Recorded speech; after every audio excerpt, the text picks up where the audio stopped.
Hi guys, how are you doing? Welcome to CBS. My name is Lily Mallory and I am with the amazing Kimachuri. How are you? I'm good. How are you? I'm good. You know that. I'm still shook because we had a very funny topic before we started this show, so I'm still shaken by that. It should not actually check you. It was an interesting If you guys had an insight of what to discuss off camera, Can I tell you?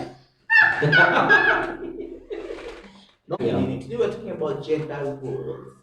And this is a very, very, very broad topic, and it is something that we've seen actually change over the years. Like the same way we look at it now is not the way we used to look at it when our parents were like in control.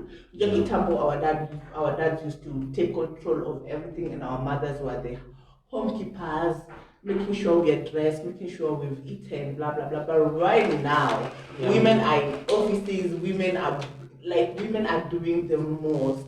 What is your take on gender roles today, Kim? So, what do you think has actually changed? I So you think, say men used to take control and women used to be the homekeepers, blah blah blah.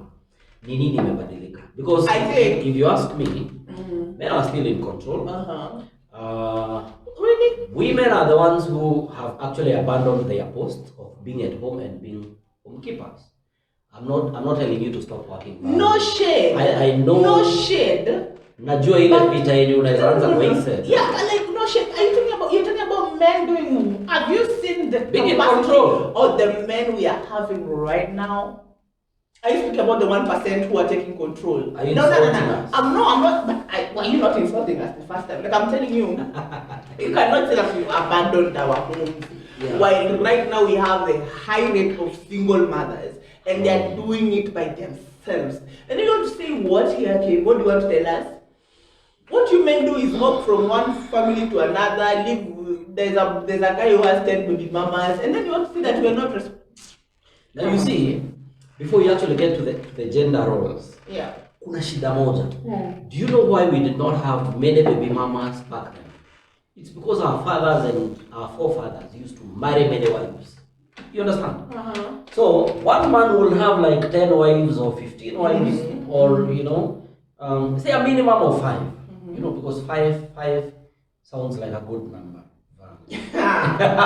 So now, instead of having the 5 baby mamas out there, they would all be, within the homestead, and mwanaume sasa anacheza kama yeye.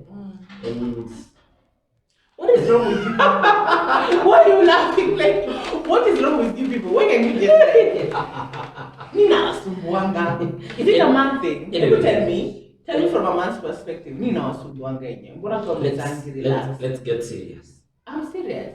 Let's get serious now. You see, polygamy. Let's have to discuss polygamy later. No, it's a letter. But I think one of the things that used to really sort our forefathers, our grandfathers, and whoever, Kitambo, naturally or by nature, men are polygamous. I'm serious. Men are actually polygamous by nature. If you do naturally, bila kuforce, bila kustruggle, a man can actually have as many wives as possible. Like, if we want to really listen to our inner selves, wow, and obey our needs and urges and whatever, we would be having very, very many wives. The only reason why most men are not in polygamous settings is because it's too much work. It's too much unnecessary work. Something because okay. No, see, I mean running. Imagine having 3 wives. But you stress. Me utakufa. It's too much work. Huyu anakustress sijui nywele sijui nini. Huyu mwingine sijui gari imetoboka sijui mguu wapi emali. You have to go pick it up. Emali sasa yuko sijui magadi. Huyu mwingine sijui anakwambia sijui mtoto anahitaji kunyolewa sijui eyebrows. Like anyway, what I mean is it's too much unnecessary work to be polygamous. Okay. Otherwise, men would actually comfortably have many wives. Okay, let me speak to you and let me tell you, would you be comfortable to have a woman in your house? Yeah. And they're just seated and you do the chores? It depends. With what? It depends. There are many factors that have to come in play here. Say, for example, my wife just delivered and we do not have help. Yeah. I will comfortably do the dishes and cook for her and to come out because You are the 1% that the world needs right now. God bless you for that my statement. goodness, I feel I am blessed. You're very blessed, bro. Thank you. Man, you do that. Well, seriously, I won't. And she doesn't have to have delivered for me to actually cook or do a few other chores. Yeah. We are in the 21st That is century. that is a very good point you've put. Like I don't have to be heavily pregnant for you to pick something down for me, or I don't have to be sick for you to actually get into the kitchen. You know what I mean? Yeah, of course. Yeah, and it's good that you think that way, but there are men who are raised not to enter in the kitchen. There are men who are raised to make sure that they can't mop the house. There are men who cannot even fold their clothes. There are men who cannot wash for. Let me tell you, Kim, I dated that guy. Let me tell you, I dated that guy who never shaved his armpit or ass hair. And he came and told me, Ati, I want you to shave my armpits and ass hair. And I told him, I'm not shaving your ass hair. God, you're traumatizing me. And then wait. Do you know what he said? Ati, if you cannot shave my ass hair, I'll take it for my mother to shave it for me. So I'm like, fine. I thought he was tripping. Bro, he came back with his ass hair not there. And it is his mother who shaved it. You're traumatizing me. No, I'm not kidding for sure. And then this was my first time. Literally, I was like, this is the whole thing. Your mom shaved your armpits. And then we were like, at that time, I was around 23 years old. How old was the guy? The guy was 24, a year older than me. So I refused to shave your armpit. You go tell your mother to shave it for you so you can come and tell me, why am I dating you? That is when I started wondering if I have the wrong type, I take the wrong type of men. Like I wondered if the people I attract are weird. But you see now, it is how these men are raised. It is how you raise your children. That guy did not see anything wrong with his mother at 24 shaving his ass hair. Yeah. But now he expects his woman to shave. I hope he's not being shaved. Bro, I hope Bakasaya will shave your ass hair by the way. Because it is very funny. It is very, no, very it is funny. not funny, it's gross, by the way. Anyway, I honestly don't want to spend an extra second listening to that story. Thank you very much. I think you need therapy. No. This girl needs therapy. Who have you been with? Every time you tell me about the different men that have been in your life, there's always something. Come on, if there is somebody out there, a sane, sober-minded guy who wants this BlackBerry. Just don't come and tell me to shave your ass. Just comment down there. I'll inbox you her number. Anyway, wait a second. It is how you're raised. No, let's not go back to your guy. It's fine, I'm not talking about my ex. We were talking about gender roles. Yeah. And I was saying, I was actually making a point before I sorry to tell before I told you this story. So now my point is, as a mazo, there's a guy who cannot wash utensils. And again, I'll shave vyombo until tonane the next week and I come to his place. Yeah. So unapata stack up vyombo from Monday to Sunday because unajua kuna girlfriend atakuja oshe hizo vyombo. So within the first week I didn't mind. Yeah. But now after the time when you can't just wash one cup that you drank tea from. You can't just wash that knife that you cut the onions with. Yeah. What is wrong? Ati mamangu hata kilipa kwa jikoni atashanga. Kwani wanawake ni wanini? And then there's this even juicy this kwani mimi ni mwanamke thing was trending. Yeah. And then I feel like sometimes it was a bit of you guys it was stereotyping women. You know, it's like vitu zingine hadi za wanawake, yani tabia zingine ni za kiwanawake. Kwa hiyo nasema like nioshe vyombo kwani mimi ni mwanamke. You know, but I'm like, you can do the utensils, brother. Like, what's wrong with it? Well, I think the best way to look at this is not from the perspective of people who are dating.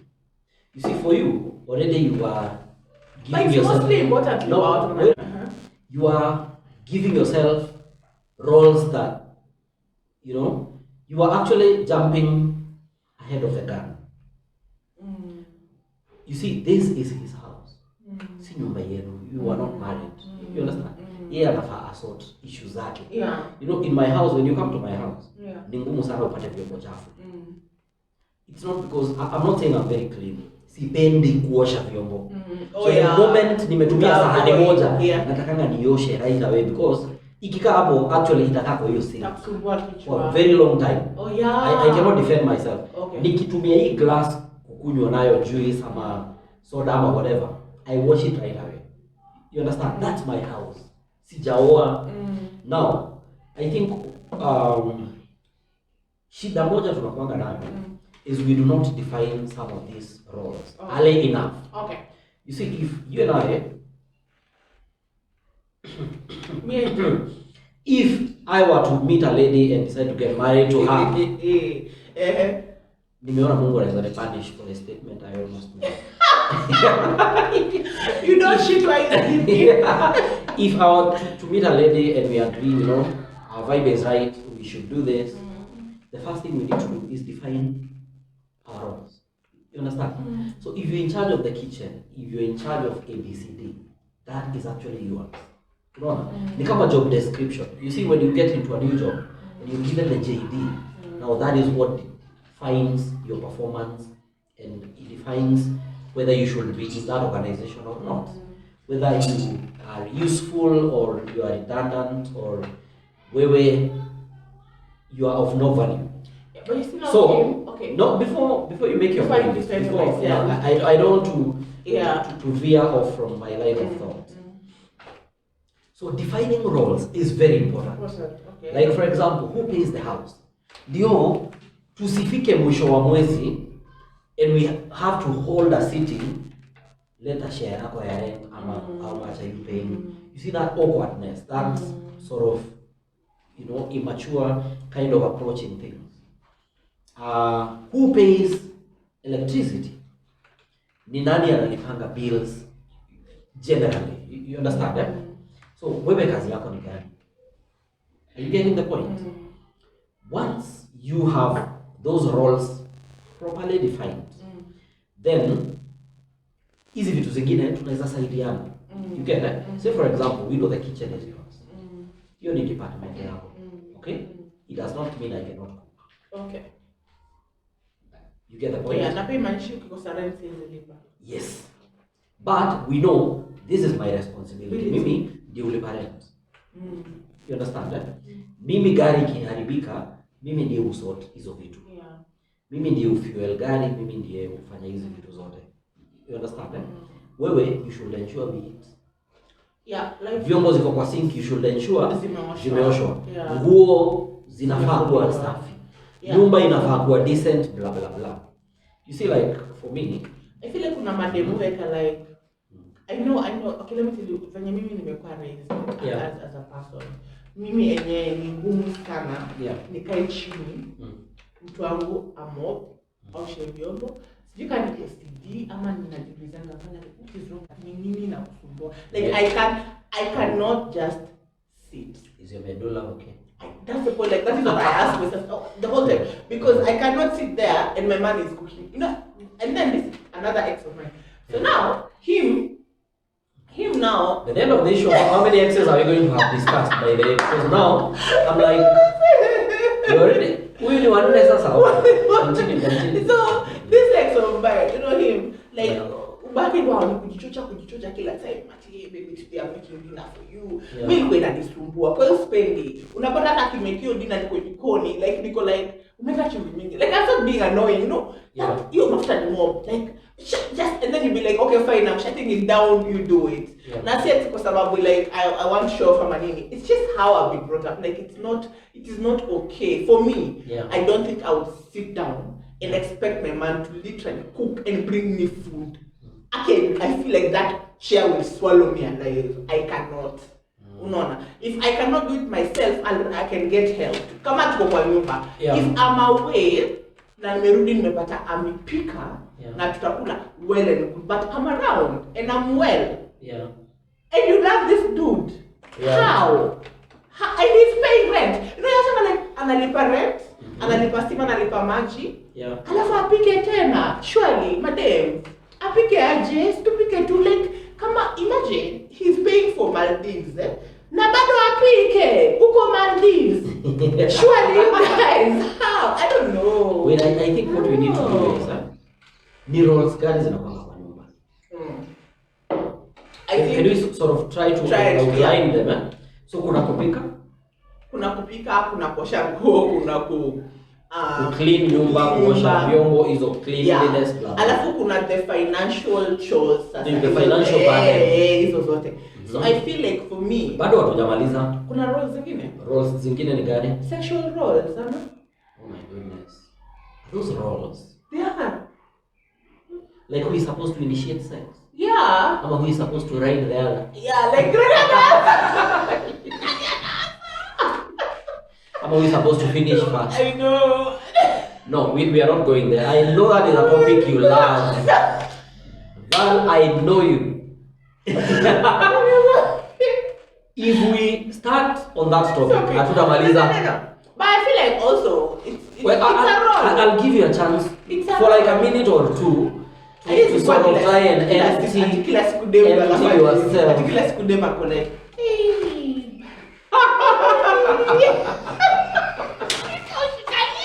See how happy she is at the mention of sex. Okay. Now keep me saying make me look as though, let me tell you, I'm a bubbly person generally. Like if you know me, I'm bubbly. 95 or 99%. Ukiniona kasi siko bubbly ujue nasikia njaa. So Kim, tumesema hizo roles zote mpaka hiyo ya sexual roles. Lakini hiyo sexual roles ni kubwa. Like if we start talking, by the way, we should have a topic about sex, like brutally about like sex and what should be done, who should do what, and why sometimes sex does not work. We'll have that. I promise you guys, we'll have that topic. We will. Yeah, so now we're talking about gender roles, and I feel like mimi when you umesema hivi vitu vyote zinawezafanyika kama tumeagree. If baby is taking care of me, like 100%, yani silipi chochote, baby ana make sure nimekula, nimevaa, na niko na roof over my head. Nitamove hadi veranda. Mbona nisimo? No. You know, tunasema kama mimi napoto ula bado you see Val, kuna vitu bado hatuja mention. Tume-mention ku-clean, kulipa bills, nini. Kujangalia when babies come on board.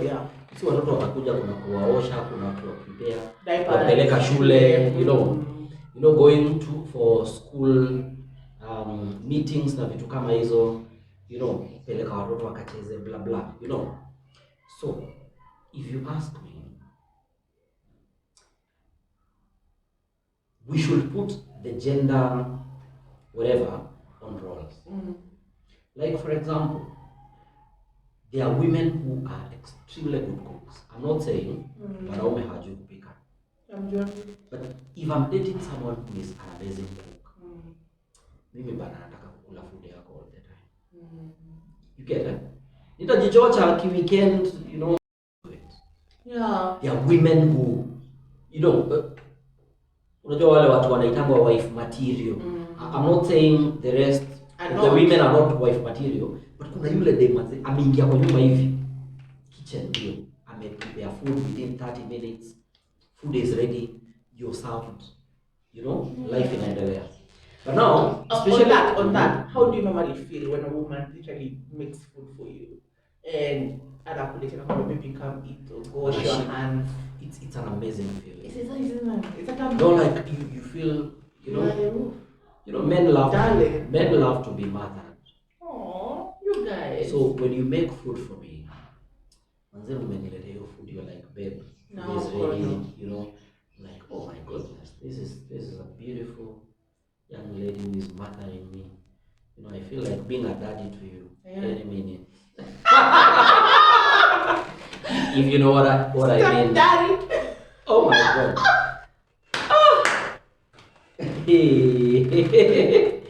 Where? You're kidding, we're talking from 10 to 100 Hey, hey, Val. I know that. Okay, by the way, we'll have a session where we discuss it. We'll discuss that. Because you have so much of it in you. You need to just empty yourself.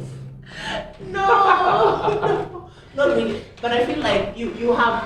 I was saying that because sometimes kuna vitu ambavyo you do to your man, Yeah. and that the simple vitu ndogo ndogo na zinakwanga they hold a big magnitude. Yeah. Your man might be at work, Yeah. amesikia njaa kumta. Manzi yangu anakwanga amepika omena na slap. Ikifika tu unataka tu omena. Like it's how you keep your love on or whatever is happening between you two, like na mimi nasemanga hivi, mimi nasemanga like honestly kama tumeagree na hizi vitu tukiagree ufanye hivi mimi nifanye hivi hatutaiko sana, unaona, kila mtu afanye venye tumeagree tunafanya. Mimi sijaona like dem amekaa manzi, imagine dem tu amekaa mwanaume anafua hadi anike manguo na umekaa maybe wewe ndo unalipa bills basi. No, but kama I think the moment you bring in the aspect of bills, you actually get it all wrong. So does it mean if the woman is the one who is paying bills? Because shit happens, by the way. It does. Like what happened after COVID came, and a lot of people lost their jobs. So if the man was religiously taking care of bills, but then now he loses his job, and you're in a position to pay the bills. So does it mean now you subject that man to he has to wash your clothes? Ukifika kwa nyumba ukitoa viatu anafaa kimbia nazo kwa balcony kuziwipe ngoja. He's supposed to prepare your bills, blah blah, na hizo vitu. Simply because you're the one who's paying. Can I tell you something? Yeah. 80% of the time, whatever you say happens. Yeah. And it is very sad. Yeah. But again, what to do? Your man is not working. He's at home from Monday to Friday. Yeah. You're at work from Monday to Friday as a woman. You come back to this guy. You still have to clean, wash utensils, make sure he feeds. Yeah. What do we do on that scenario? No, you see, if he's a reasonable man will not wait for you to tell him, make food for me. He knows you're at work, you're exhausted. There are children there, he should, take care of them. But don't you feel like that is literally digging into your masculinity and like making you... You see, Val, we are Africans. And in as much as we are Africans, we are also in the 21st century and things are changing. Tunaonaga, and especially with wazungu, they are stay-at-home dads. So they will cook, they will clean, they will, wash the babies, take them to school, and basically take care of everything, house chores. But then, in as much as we are Africans and our ways are different, we in the 21st century na vitu zinabadilika. If I am not working, but then I'll cook for you. I'm not cooking for you. Kama sahi, si mimi niko kwa kwangu. See, I make meals and I make decent meals in my house. My house is always clean. Nguo zangu si achangi zipile hapo, by the way. You understand, eh? So we are living in a house together. It should not be a big deal for me to sort of fix some of these small things as I look for work. I feel like with the question I've asked, sometimes in bringing a lot of issues for marriage, and that is one thing that has broken marriages a lot. Because you find like the man now feels like the moment the man loses the job in the house, and I feel like, oh my god, the one thing that holds me respected in my house has been taken away. So now now I have to literally fitting into my wife's whatever my wife does. I feel like for me it's more of normalize doing these things so that whenever even that job is gone, I kind weird that you're doing them now.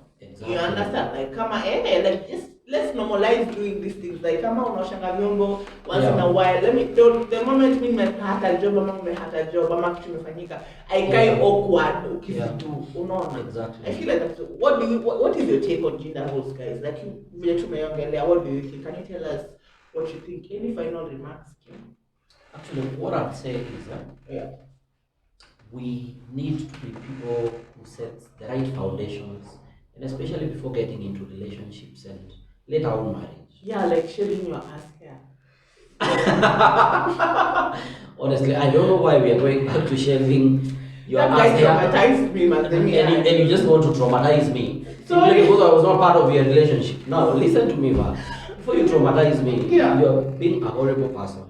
I don't want to ever hear that story ever again. Fine. Ever, I will curse you. Deal. I will actually curse you. Now, thing is, I was talking of foundation. You see, but let me ask you, Kim. Foundation before you ask me, because I might just decide not to answer you. The foundation I'm talking about is, you see, this nonsense, or can I just call it bullcrap, of getting into, relationships from the angle of, I am the man, zile za sasa hamuna foundation kabisa, hamjuani. You want to be seen as the man who has all the money, as the man who can actually, do basically everything. Be you, be a human being, date someone who has a good head, not someone who views you as a bank account. If they view you like that and you ever lose that job, not someone who views you like a shaver, like. I think enough of this. We need to just conclude this. We need to conclude. Me, I'm not going to. Sometimes I always wondered if it came from a romantic. Don't let me ask. If it came from a romantic sector, oh, maybe let us shave one another. Would I shave? Is shaving a role? There are men who feel like you need to shave them. Like, I don't know. Like, I don't listen. If my beau wants me to shave him somewhere down there, it's because we are about to whatever. Like this, he made it look like I have to. It is a must. Like every month, I'm supposed to be shaving my armpit, my ass hair, my front hair. Like shave. Like it's a roll. Even though alikuwa naiweka. But you see, there's a man who be like, baby, I want to shave. I'm not even for me. I won't wait for a man to shave me. Like I'm always shaved. But now you're like, always. I feel like it's romantic to shave your man's beard. Can we just set aside a whole day and discuss that man? Yes. No, that is not going to happen. Viewers, I think we have come to the end of this show. Yes. Thank you so much for watching, and please do not come at me for my shaving guy. Till next time, we love you. Bye. Bye.